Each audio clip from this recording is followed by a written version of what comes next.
बीती 7 अक्टूबर से फलस्तीन और इजराइल की लगातार जंग जारी है। ये जंग पिछले कई सालों से लगातार हो रही है। इजराइल हमेशा से ही मस्जिदुल अक्सा अल कुद्स को लेकर फलस्तीनी लोगों पर जुल्म करता रहा है।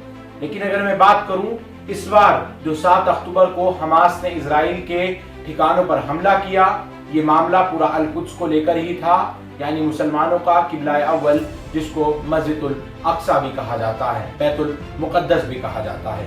ये लड़ाई जो कि पर तरस खाकर जिसने इजराइल को जगह दी, और आज इजराइल ने कब्जा कुछ इस तरीके से किया कि पूरे फलस्तीन को ही मानो खत्म कर दिया। अब फलस्तीन का बहुत थोड़ा सा हिस्सा बचा है और वो है कि उसको कोई अब मुल्क मानता ही नहीं। मैं बात कर रहा हूं हमास और इस्राइल और फलस्तीन की, कि जो कुछ कॉन्फ्लिक्ट चल रहा है, एक जेनोसाइड खुलेआम चल रहा है, छोटे छोटे नन्हे मासूम बच्चों को कत्ल किया जा रहा है, अस्पतालों पर बम बरसाए जा रहे हैं। परसों ही आपने सुना कि एक इजराइल ने गाजा के एक हॉस्पिटल, जिसका नाम अल अहली हॉस्पिटल था, जहां कुछ देर पहले बच्चे नन्ही नन्ही मासूम जाने खेल रहे थे, इलाज करा रहे थे, बमबारियों और हमलों के, वहां पर इजराइल ने हमला कर दिया, जिसको लेकर तमाम मुल्क तो ये कहने लगे, जो कि इजराइल का समर्थन कर रहे थे, जब इजराइल ने ये बात कही कि ये हमारे रॉकेट्स नहीं थे, हमने नहीं मारे, बल्कि अमेरिका ने भी इस बात की पुष्टि की। लेकिन आखिर क्या गाजा, जो कि इस वक्त बड़ी लड़ाई अपनी आज़ादी के लिए लड़ रहा है, अपने देश के लिए लड़ रहा है, अपने लिए लड़ रहा है, क्या वो अपने हॉस्पिटल पर बमबारी करेंगे? लेकिन मैं आपको पूरे इस मामले में बताऊं, अब तक अमेरिका, जो कि इजराइल के पुरजोर तरीके से समर्थन में रहा है, कई देश ऐसे हैं जो कि गजा और फलस्तीन का समर्थन कर रहे हैं। मुस्लिम ममालिकों की माने तो वो फलस्तीन का समर्थन तो कर रहे हैं, लेकिन जो इस वक्त हालात फलस्तीन में बने हुए हैं, गाजा पट्टी में बने हुए हैं, उसका समर्थन किसी ने नहीं किया। अलावा ईरान और तुर्की की कुछ मदद वहां पहुंच रही है। ईरान ने तो पुरजोर तरीके से हमास को हथियार वगैरह दिए थे, और उसके बाद ही हमास ने जिस तरीके से इजराइल का पूरा जो भरम पिटारा था, उसको पूरी तरह से नेस्त नाबूद कर दिया था। लेकिन अल अहली अस्पताल में जो 900 से 1000 बच्चे और कुल मिलाकर सिविलियंस मौजूद थे, उन सब की आखिर मौतों का जिम्मेदार कौन? जब हमास ने इजराइल पर हमला किया तो सारी दुनिया इजराइल को जो है वो शांति दूत बताने लगी, और हमास को, फलस्तीन को आतंकवादी संगठन बताने लगी। क्या अपने देश की आज़ादी को लड़ना, क्या कोई आतंकवादी संगठन हो सकता है? क्या आज़ाद कराने के लिए कोई लड़ाई, जो हमारे भारत में भी 1947 में लड़ाई गई थी, क्या वो आतंकवादी लड़ाई थी? ऐसा बिल्कुल नहीं है। मैं आपको अगर भारत की बात करूं तो भारत के पूर्व प्रधानमंत्री और बड़े दिग्गज नेता तमाम फलस्तीन की आज़ादी की बात करते रहे हैं। यूएनओ में प्रधानमंत्री नरेंद्र मोदी भी फलस्तीन की आज़ादी की बात करते रहे हैं। फलस्तीनी लोग जो कि हर साल हर वक्त मस्जिदुल अक्सा में इजरायली हमलों का, इजरायली जुल्म और तशद्दुद को झेलते रहे हैं। अल अहली हॉस्पिटल में तो 500,000 मौतें हुई हैं, 900 से 1000 अलग अलग रिपोर्ट्स में छपी हैं। लेकिन अगर मैं कुल मिलाकर बात करूं, पिछले 7 अक्टूबर से जो कुछ चल रहा है, उसमें 3500 से ज़्यादा सिविलियंस जो हैं वो फलस्तीन के अब तक मारे जा चुके हैं बमबारी, कत्लेआम, गोलीबारी में। और वहीं इसमें 1500 के करीब नौनिहाल मासूम नन्हे बच्चे हैं, जिसमें माँ के पेट के हमल तक के बच्चे मौजूद हैं। आखिर किस तरह की ये जुल्म और तशद्दुद है, जिसका साथ सारी दुनिया खड़े होकर दे रही है? सवाल तो इस बात का है कि आखिर ये मुस्लिम ममालिक इतने बड़े जुल्म, तशद्दुद और इस्लाम की इस लड़ाई में आखिर वो क्यों खामोश है? ये लड़ाई इस्लाम की नहीं बल्कि उनके देश की लड़ाई है। लेकिन कुछ मुल्क हैं जो, या कुछ संगठन हैं जो कि इस्लाम की लड़ाई भी बता रहे हैं। मुसलमानों का किबला अव्वल मस्जिदुल अक्सा, ये खाने काबा से भी पहले का जो है वो मुसलमान इसके आगे सजदारेज होते हैं। आखिर ये लड़ाई बहुत बड़ी है। लेकिन अगर मैं सवाल करूं, अब तक जो कुछ हुआ है इसको लेकर हमारे मुल्क में एएमयू अलीगढ़ मुस्लिम यूनिवर्सिटी में बीते हफ्ते एक प्रदर्शन किया गया। उत्तर प्रदेश की योगी सरकार ने उन पर मुकदमा दर्ज किया, तमाम छात्रों पर जिन लोगों ने प्रदर्शन किया था फलस्तीन के लिए। लेकिन अब राजधानी दिल्ली में भी कई जगहों पर, चाहे दिल्ली यूनिवर्सिटी की बात हो, जामिया मिल्लिया इस्लामिया की बात हो, जेएनयू की बात हो, या फिर दिल्ली के अलग अलग कॉलेजेस में भी प्रदर्शन फलस्तीन के समर्थन में हुए हैं। तो वहीं कई रैलियां इसराइल के समर्थन में देश के अलग अलग कोनों में निकाली गई हैं, दिल्ली के जंतर मंतर पर निकाली गई हैं। भारत में ये मुद्दा हिंदू और मुसलमान में बांट कर देखा गया। ना तो फलस्तीन की आज़ादी से इसको जोड़ा गया, बल्कि जैसा कि मैंने कहा, भारत के पूर्व प्रधानमंत्री अटल बिहारी वाजपेयी हों, प्रधानमंत्री नरेंद्र मोदी मौजूदा हों या फिर मनमोहन सिंह हों, सभी फलस्तीन की आज़ादी की बात लगातार करते रहे हैं। प्रधानमंत्री नरेंद्र मोदी, जो बाइडन और तमाम ऋषि सुनक, ये बड़े देशों के नेताओं ने इजराइल का समर्थन किया, लेकिन यूएनओ में हमारे भारत के जो रिप्रेजेंटेटिव थे उन्होंने कहा कि हम फलस्तीन की आज़ादी की बात करते हैं। हमास ने जो कुछ किया वो वाकई ही मजम्मत के लायक है, उसकी मजम्मत होनी चाहिए, लेकिन जो कुछ पिछले 7 अक्टूबर के बाद से 2 दिन बाद से कबल यानी 9 अक्टूबर से जो कुछ इजराइल फलस्तीनी लोगों के साथ, गाजा पट्टी लोगों के साथ, वहाँ के सिविलियंस के साथ, अस्पतालों में, रिहायशी इलाकों में जिस तरह की बमबारी कर रहा है, क्या वो किसी आतंकवाद से कम है? ये सबसे बड़ा सवाल है।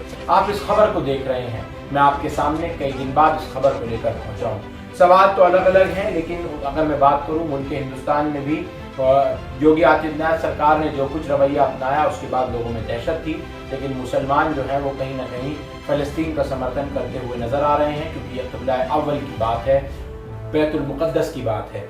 वहीं सैदाबाद हैदराबाद में भी आज महिलाओं ने प्रदर्शन किया, जो तस्वीर आप अपने स्क्रीन पर देख रहे हैं, और इस प्रदर्शन में इजरायली और अमेरिकन झंडों को जमीन के तले रौंदा भी गया, क्योंकि इजराइल ने ना तो नन्हे मासूम बच्चों का ख्याल किया है, ना अस्पताल में इलाज होते हुए मरीजों का ख्याल किया है। मैं आपको ये भी बता दूं, पिछले 1 हफ्ते से इजरायलियों ने पानी, खाने पीने की चीजें, वहाँ की बिजली, तमाम चीजों पर पाबंदी लगा दी है, सभी कुछ काट दिया है। आखिर ये कैसा इंसानियत हो सकती है? क्या ये आतंकवाद नहीं? क्या आप किसी युद्ध के जो कुछ अगर ये युद्ध है, ये एक वॉर है, तो आखिर इसके जो आदाब हैं क्या उनको नहीं तोड़ा गया है? ये खुलेआम इसको ना तो युद्ध कहा जाएगा ना वॉर कहा जाएगा, क्योंकि उसके भी कुछ लॉ होते हैं, कुछ इंस्टेंस होते हैं, उन तमाम को इजराइल ने ताक पर रखा है।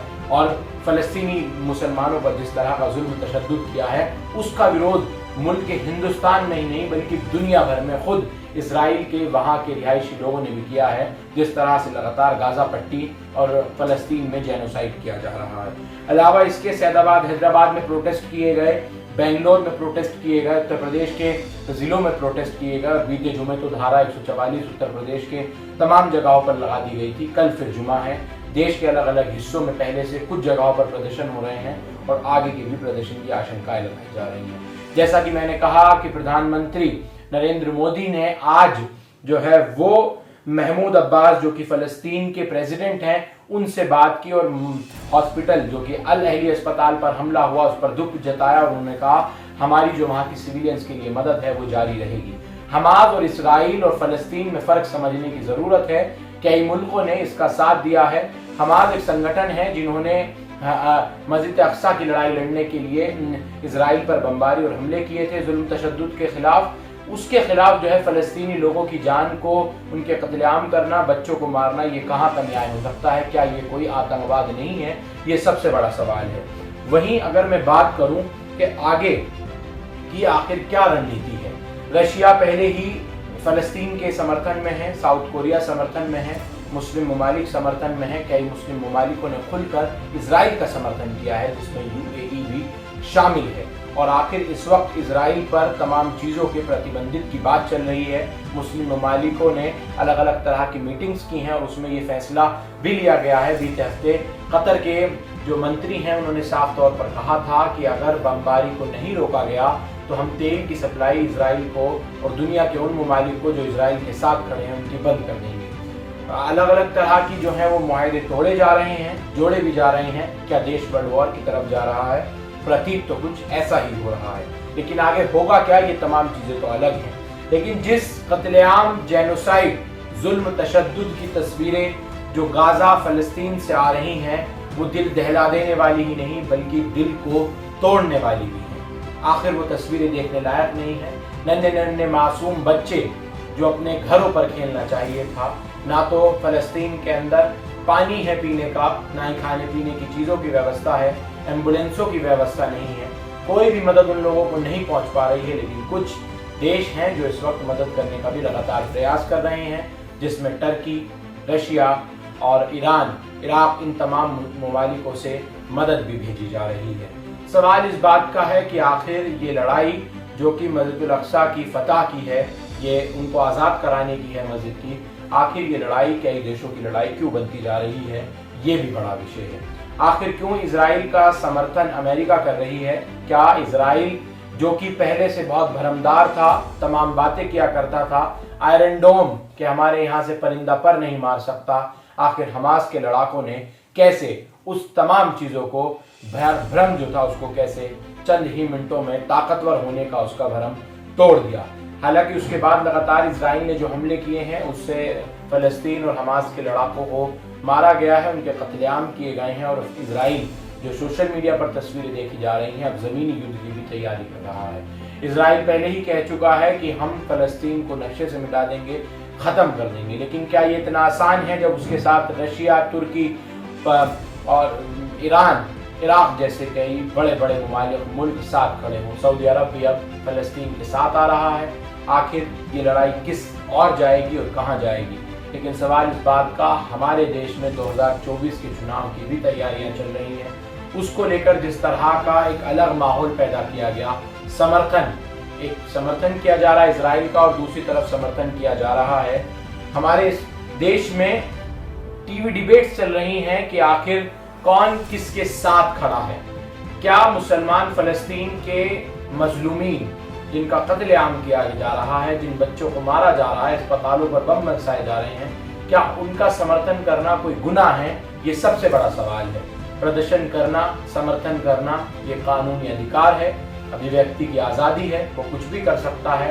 लेकिन हमारे देश में इस वक्त इस पर सख्ती बरती जा रही है और आगे क्या कुछ होता है। और कल जुमे का दिन है जो कि मुसलमान हमेशा से जुमे के दिन इनकलाबी तौर पर सड़कों पर प्रदर्शन करते नजर आए हैं। क्या कुछ आशंकाएं हैं, उसको देखकर तमाम मुल्क भर में प्रशासन अलर्ट पर है और कई जो सेंसिटिव जगहें हैं उन जगहों पर पहले से ही सूचना जारी कर दी गई है कि कोई भी प्रदर्शन वगैरह नहीं करने दिया जाएगा। वहीं राजधानी दिल्ली में जैसा कि मैंने आपको कहा, जंतर मंतर की हमने आपको तस्वीर दिखाई थी। 2 दिन पहले वहाँ प्रदर्शन की कोशिश की गई थी छात्र संघ द्वारा, आयसा वगैरह लेफ्ट विंग के तमाम छात्र संघ थे, सभी को डिटेन कर लिया गया था, प्रदर्शन नहीं करने दिया गया था।